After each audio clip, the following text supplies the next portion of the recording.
साथीहरू सम्पूर्ण नमस्ते। स्वागत छ तपाईहरुलाई मौर्य के टेकमा। आजको यो भिडियो म खास गरी उहाँहरुको लागि बनाउन गइरहेको छु जसले चाहिँ नेपालको शेयर मार्केटमा इन्भेस्ट गर्न चाहन्छ र त्यहाँबाट भएको चाहिँ प्रॉफिटहरु लिन चाहन्छ, तर चाहिँ उहाँहरुसँग एउटा सिस्टम नभएर अहिले चिन्तित हुनुहुन्छ कि हामी चाहिँ नेपाल शेयर मार्केटमा कसरी आउने, कहाँबाट सुरुवात गर्ने।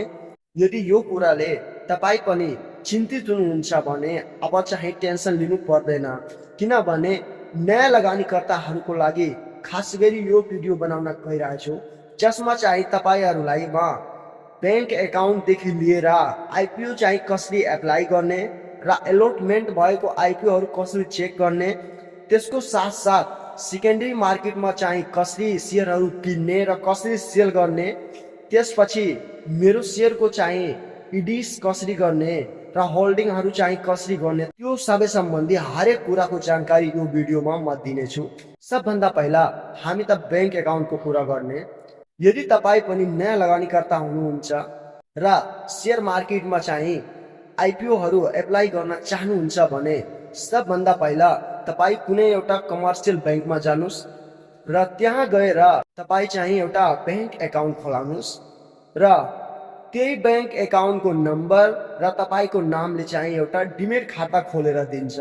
डिमेट खाता भन्नाले त्यो चाहिँ एउटा युनिक खाता हो जसमा चाहिँ तपाईको शेयरहरु होल्ड गरेर राखिन्छ। उदाहरणको लागि हामी चाहिँ के बुझ्ने, जस्तै हामी चाहिँ हाम्रो पैसालाई राख्नको लागि बैंक एकाउन्ट चाहिन्छ, त्यस्तै हामीसँग भएको शेयरहरुलाई सुरक्षित गरी राख्नको लागि चाहिँ एउटा डिमेट अकाउन्ट चाहिँ आवश्यक पर्छ।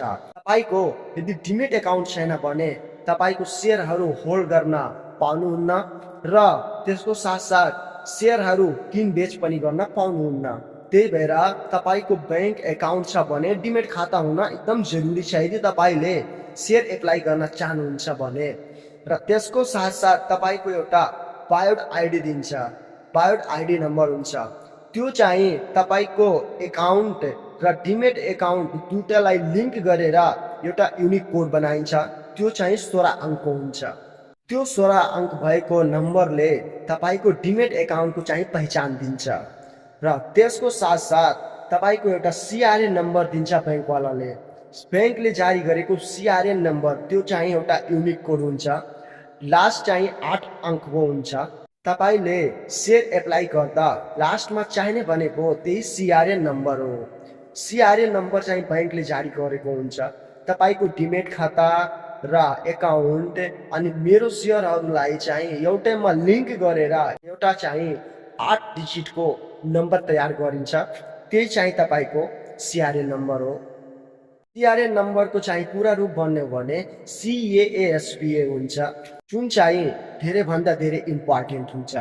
र त्यसको साथसाथ तपाईको चाहिँ एउटा मेरो शेयर एप्लिकेसन चाहिँ रजिस्टर हुनुपर्छ। नयाँ कम्पनीले ओपन गरेको आईपीओहरु त्यो चाहिँ हाम्रो मेरो शेयरको आईडीमा जान्छ र मेरो शेयरको आईडी लगइन गरेपछि हामी त्यहाँबाट चाहिँ शेयरमा आवेदन दिन पाउँछौं। यदि तपाईले पनि नयाँ आईपीओहरुको आवेदन दिन चाहनुहुन्छ भने सबभन्दा पहिला तपाईको मेरो शेयर एकाउन्ट हुन एकदम जरुरी छ।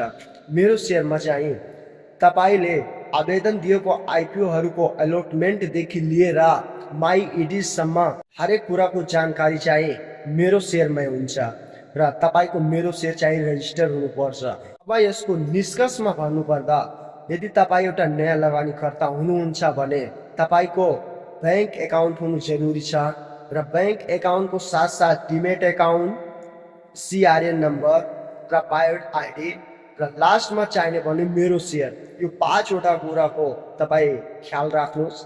यो 5 वटा यदि तपाईसँग छ भने तपाईले पनि नेपालको शेयर मार्केटमा अर्डिनरी शेयर देखि लिएर सेकेन्डरी मार्केटसम्म तपाईले पनि खेल्न पाउनुहुन्छ। र आजको यो भिडियो चाहिँ कस्तो लाग्यो, यो इन्फर्मेसन तपाईहरुको लागि कस्तो लाग्यो कमेन्ट गर्नुहोला। यो च्यानललाई सब्स्क्राइब गरिदिनुस्।